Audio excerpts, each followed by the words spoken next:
Welcome back to the True Detective Companion Podcast, Season 3, Episode 3, The Big Never, presented by The Disorderly. Head over to disorderly.com for the best in sports and entertainment. You can find us on Twitter at Disorderly Media, Facebook at Disorderly ENT, and my name is Nick Rizner. You can find me on Twitter at Nick Rizner, NickRizner. Let's not waste any time. Let's get to it. Episode 3 opens with our first sight of 1990s Roland. He's discussing the details following the ransom note that closed out episode 2. You know, he's going through his deposition, similar to what we saw Wayne go through in the first episode, couple episodes, whatever.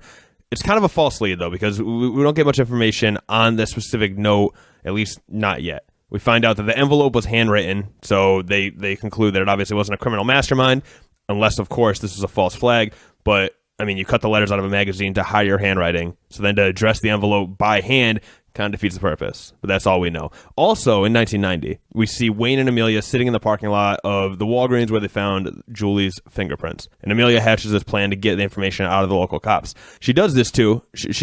I think she said she wanted to look bookish, but not too sexy, but not sexy, whatever. She basically flirts with these cops, gets information, like the fact that the prints are found in the cosmetic aisle, not behind the pharmacy, which would lead you to believe that she was a customer, not the robber itself. But I believe the larger point of this scene is to show that 1990s Wayne and Amelia are having problems. We're starting to see the cracks, right? She's chasing the case down for purposes of writing her book, and Wayne's bitter about it. I think he's bitter about her being so upbeat about chasing clues, basically, because this is a case that's haunted him for so long, and she's almost giddy about finding leads and new information and whatever. He wants her to be as hardened as he is when it comes to this case, because he's been so obsessed with and frustrated by it for so long that it's really drove him to the brink of insanity. And she's just like, oh my God, like, guess what I found out today? And she's happy and a little drunk and doesn't seem to be taking it seriously, so he snaps at her. Now, as far as we know, they stayed married up until the point where Amelia dies, which, from what I gather, is only a few years before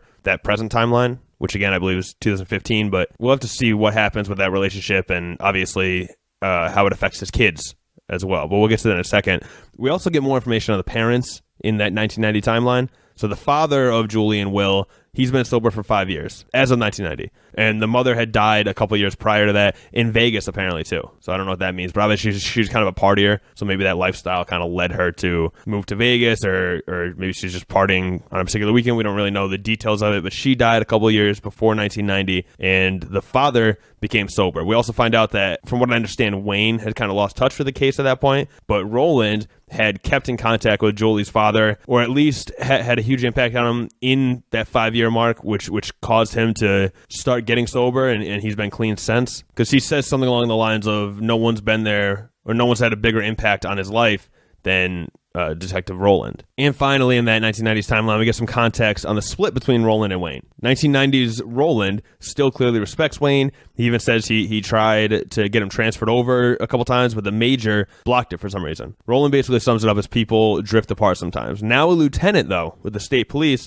that you find out at the end of the episode that Roland's in charge of a new task force, and he wants Wayne to join him as a detective, basically rejoin the team, rejoin the investigation of Julie's disappearance, because they now have this new information that she's not dead, and Wayne agrees. So we get a 1990s reunion between Wayne and Roland. Not sure how long it'll last. Not sure what happens between that moment and the 2015 timeline. Or for that matter, what Roland's up to in that present timeline, because up until the first 2 episodes, we'd only seen him in the 1980s timeline. This episode, we finally got some clear footage, whatever. We got an updated on story in that 1990s timeline, but we don't know what he's up to in the present. And even in the 90s timeline, they referenced him before. Wayne said, I assume you got a lot of information out of Roland, or he references something about how obviously they're deposing Roland as well. So you knew he was alive, at least. We haven't even gotten a clear indication whether he's alive or dead in 2015. But let's get to the case at hand. 1980. The detectives stumble upon the same discrepancy that I mentioned in the last episode of the podcast, that Will and Julie said they were going to play with their friend Ronnie Boyd. You know, Ronnie Boyd had the new puppy. They're like, oh, we're going to go meet him in the park and play with him. But Ronnie Boyd right away said that he had no plans to do so. He said,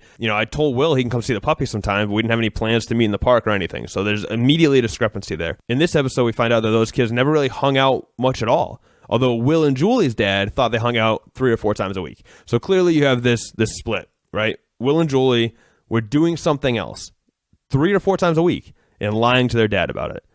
And now I guess is a good time as any to dive into the new evidence discovered in this episode. So the big evidence, as far as we know in episode 3, is as follows. There was toys in a bag next to some blood-stained rocks with hair stuck to them, by the way.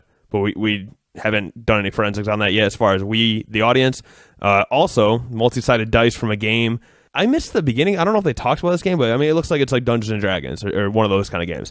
It seems that this is where the kids were going. When they said they're going to hang out with Ronnie Boyd, it seems that they're going to this play spot in the woods. Were they meeting somebody? Who were they meeting? We don't know yet. But there are reports of a nice brown sedan with a black man and a white woman driving in it. The black man has a scar, apparently. This, according to some old man that lives, near that play spot, seen it in the woods a few times, and then you find out from the television producer in the 2015 timeline that there was multiple witnesses who claimed that they saw this brown sedan. But it seems, at least, that the police maybe never even followed up on this lead or weren't aware of this lead, so that's definitely curious. Some random guy in a suit came and talked to the old man about it, but there's no indication whether that was a cop or somebody in disguise or what. We're not sure. And then, this is less conclusive, but worth noting, they found an old baby album where Will is posed in the same exact position that his body was posed in the cave, with his hands in the praying position, looks peaceful. It's the exact same pose. Also, the garbage man, after getting beat up by the townfolk, he rushes into his house and moved a big green bag that looks like it had like a child's body in it. And I'm pretty sure that was supposed to be what they're showing the audience, but also who, if that is a body, whose could it be? Because it's not Will's. They already found Will's body in the cave. It's not Julie's, or you think it wouldn't be because her fingerprints were found in 1990. So if that was a body, what was it? Why, after getting beat up, did he run into his house and move this green package, this whatever it is? I don't know why he did that. We don't know what's in the package. But just to round things out, in the present timeline, we got another wrinkle of Wayne's illness. Not only is he having memory problems, it turns out, and from his reaction, it seems like this might have been the first time, that he's hallucinating too. I'm still wondering what happened between Wayne and his daughter, who is clearly not in his life at the moment. Wayne's hallucination of Amelia provides kind of an interesting moment where she says that he hasn't lost his daughter, at least not in the way he thinks, whatever that means.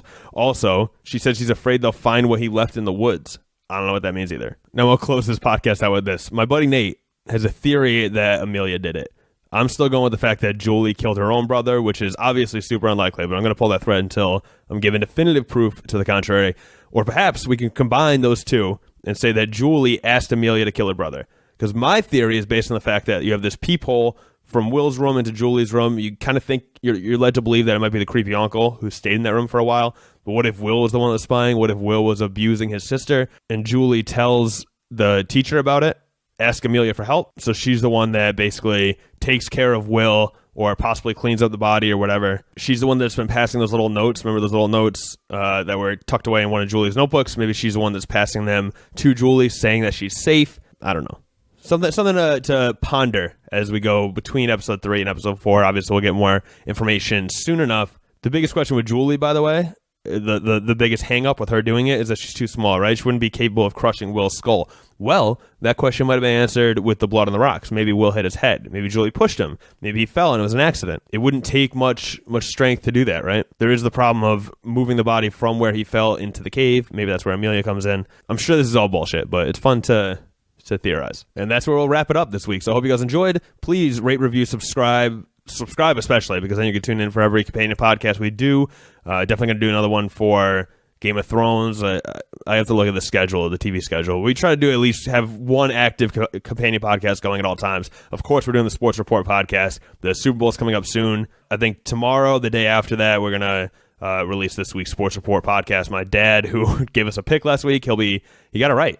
So far, no one's missed on their first pick, but we'll see if he can keep the streak alive. And we should have a guest either this week or next week as well. So keep an eye on that. But that's where I'll leave you. I hope you guys have a great week. I hope you are enjoying True Detective as much as I am. And I will see you next week. Peace, guys.